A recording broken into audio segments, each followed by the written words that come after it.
dan Allah Subhanahu Wa Taala akan hisap segala manusia, amalan kita, kebaikan dan keburukan. Ya. Bila Ustaz sebut tadi kematian, kehidupan ini sementara, bila kita merujuk kepada ayat 26 ni, sebenarnya saya tak langsung mati itu pun sementara, Ustaz, ya? Sebenarnya. Ya, mati pun sementara. Mati pun sementara. Menarik untuk menuju kehidupan yang abadi. Yang abadi. Iaitu kehidupan sebelum kita nak pergi ke kehidupan abadi itu ada hisab. Betul. Hisabahum yang disebutkan dalam ayat ke-26 itu. Mungkin Ustaz boleh beri gambaran timbangan hisab itu di hari akhirat. Betul saja lah, ya. Secara ringkas, ya. Jadi di dalam surah An-Najm, Allah Subhanahu Wa Taala berfirman, wa allaysa lil insani ma sa'a. Ya, segala apa yang dilakukan oleh manusia itu, ya, akan dihitung oleh Allah Subhanahu Wa Taala. Wa anna sa'yahu sawfa yura. Ya, segala apa yang dilakukan akan diperlihatkan kepada semua umat manusia.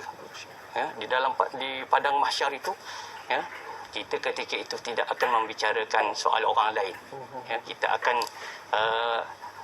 menilik apakah nasib kita, sama ada ke syurga ataupun neraka. Summa yujzahul jazaa'al awfa. Kemudian Allah Subhanahu Wa Taala akan memberikan yujzahul jazaa'al awfa, pembalasan yang paling sempurna. Jadi mahkamah Allah Subhanahu Wa Taala mahkamah yang paling adil di sisi Allah Subhanahu Wa Taala, dan ketika itu tidak ada sesiapa kan, tidak ada sesiapa pun yang boleh lari daripada melihat apakah yang diusahakan di muka bumi ini. Baik, terima kasih Ustaz. Satu secara ringkas, Ustaz. Mungkin yang terakhir ni kita nak rangkumkan apa pengajaran ayat dan juga aplikasi dalam kehidupan seharian ni sebelum kita tutup program kita. Alhamdulillah sidang penonton sekalian, sebenarnya kita sudah berada di penghujung zaman. Allah Subhanahu Wa Taala memberikan banyak peringatan di dalam kehidupan kita melalui lisan Sayyidil Mursalin dan juga yang dirakamkan segala firman-Nya di dalam Al-Quran. Oleh sebab itu, marilah sama-sama, ya, kita meneliti, ya, dan juga mentadabbur isi-isi Al-Quran dan juga muhasabah. Yang paling penting Ustaz ialah muhasabah diri kita ketika ini. Apakah yang telah kita lakukan sepanjang tempoh kehidupan kita. 40 tahun aku diberikan kehidupan, apakah yang telah kita lakukan? Kalau 50 tahun ni apakah yang kita amalkan di dalam kehidupan kita? Oleh sebab itu, ya, marilah kita sama-sama melihat pengajaran-pengajaran yang Allah Subhanahu Wa Taala berikan dalam surah Al-Ghasyiyah ini tentang gambaran-gambaran mereka yang terhina ketika mana di padang mahsyar nanti, dan mereka yang mendapat nikmat-nikmat Allah Subhanahu Wa Taala.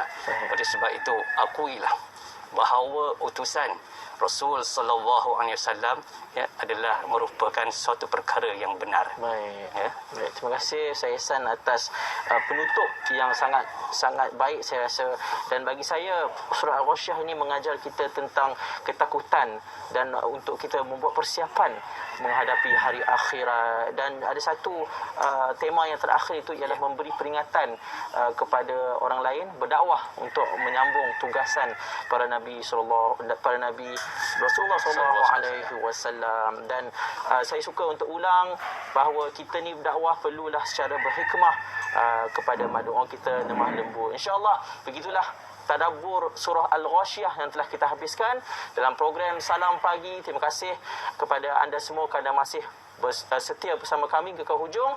Kita berjumpa lagi insya-Allah. Salam pagi sahabat Al-Quran anda. Wabillahi taufiq wa hidayah. Wassalamualaikum warahmatullahi wabarakatuh. Waalaikumsalam warahmatullahi wabarakatuh. Sallallahu ala Muhammad sallallahu alaihi wasallam. Ya Nabi salam alaika, ya Rasul salam alaika, ya Habib salam alaika, salawatullahi alaika salam. Buat Nabi Muhammad dan seluruh keluarga baginda, semua para sahabat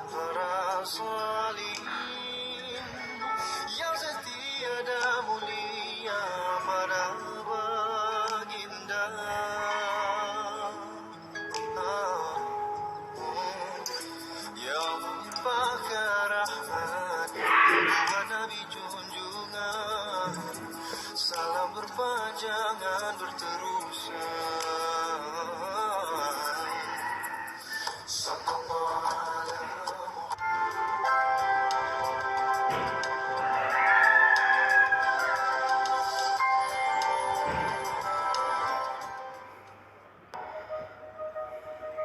Agensi penguatkuasaan sudah sedia mempunyai tugasnya yang hakiki. Namun, disebabkan oleh kegaruhan pandemik ini, maka banyak tugasan tambahan perlu dipikul serentak. Setiap petugas turut berdepan kelesuan. Lesu disebabkan kes berpanjangan dan lesu pula berdepan dengan realiti sikap rakyat yang mengambil enteng ancaman pandemik ini.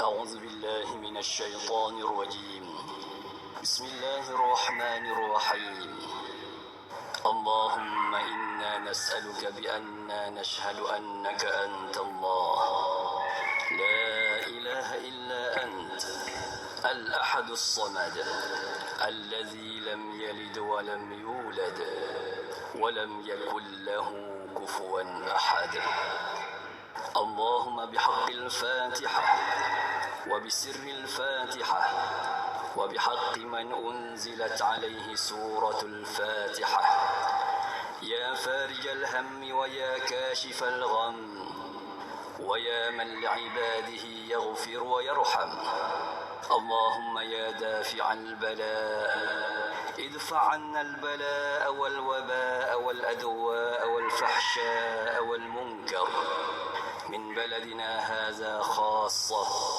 ومن بلدان المسلمين عامة كافة إنك على كل شيء قدير وبالإجابة جدير إنك نعم المولى ونعم النصير لا إله إلا أنت سبحانك إنا كنا من الظالمين اللهم أنزل علينا دواء وشفاء ورحمة على أوجاعنا وأمراضنا وأسقامنا فتبرأ برحمتك يا أرحم الراحمين ربنا آتنا في الدنيا حسنة وفي الآخرة حسنة وقنا عذاب النار.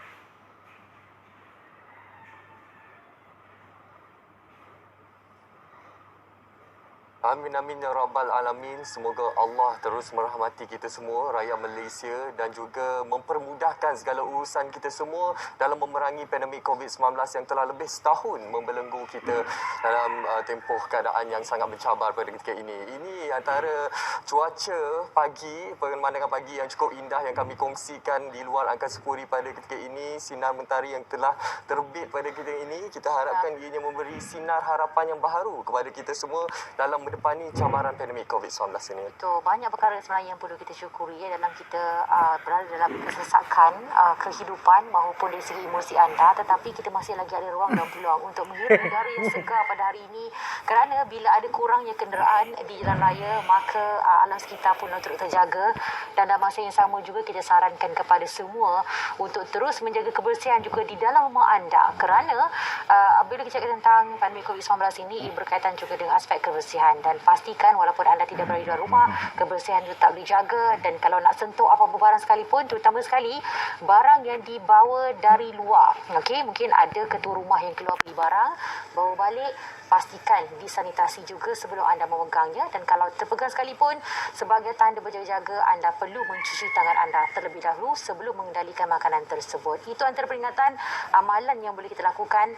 Itu yang terbaik khususnya bagi diri kita pada umat Islam khususnya, yang memang disarankan untuk sentiasa menjaga aspek kebersihan.